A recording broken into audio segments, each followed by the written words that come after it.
Hi, I'm Laura, and I'm here to talk about speech sound disorders for SE502. So, speech sound disorders are when a child has trouble making certain sounds correctly.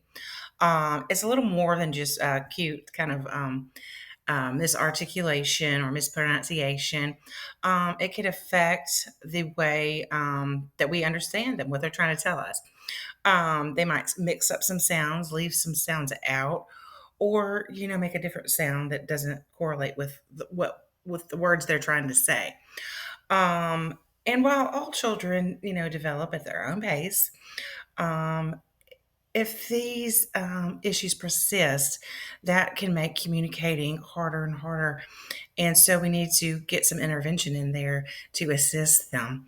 And it's not about intelligence or effort.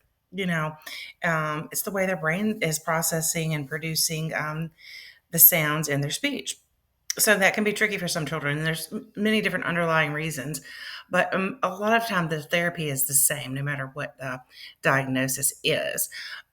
So when I reflect on this, my own personal experience, I have spoken about my son that has autism, and he can articulate some sounds, but sometimes he chooses not to.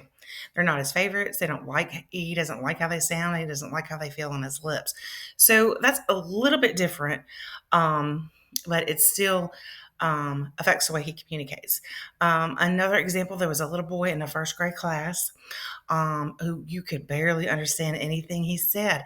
It was almost like he didn't have complete control of his palate and his tongue and even his jaw. So he was gotten some testing, and it turns out that he's very intelligent and he can read, but he cannot read aloud and he can't tell you the sounds. So it was very interesting, and he's actually has a very high IQ. And he's as sweet as can be. And so, once he got those therapies going, he got more confident. Took his time. People were always patient with him because he was just so sweet and lovable. But it helped with his progress and his learning. Some positive effects of speech sound disorders for children. Um, Inclusivity in the classroom is so different from when I grew up in the classroom. So there's children with all different disabilities, all different needs in the classrooms today, in the general education classroom, and they get supports. And the children, especially at these young age, they want to help and they want to understand.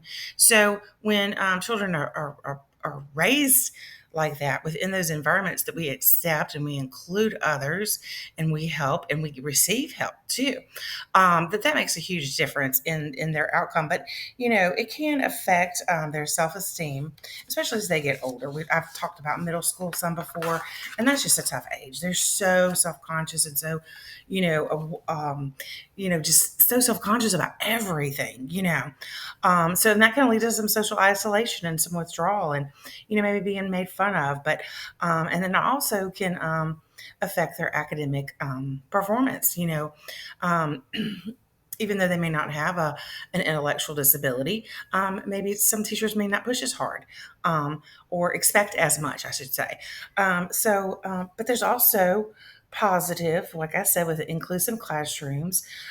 We can help increase the confidence of these children that have speech and sound disorders, and make their peers aware that we all learn differently, we all have strengths, and so we accept people, and then to offer some stronger literacy foundations. Some of these interventions can bridge the gaps between the phonemic awareness and decoding. So research-based curriculums and supports. And then, like I said, the inclusive learning culture. It's a culture, really. So how does it impact how I would teach and how I have been teaching? Just a lot of compassion, um, empathy, and then, setting the expectations, meeting the child where they are, and working with them, excuse me, to help them succeed and, overcome and learn to accept themselves. Thank you.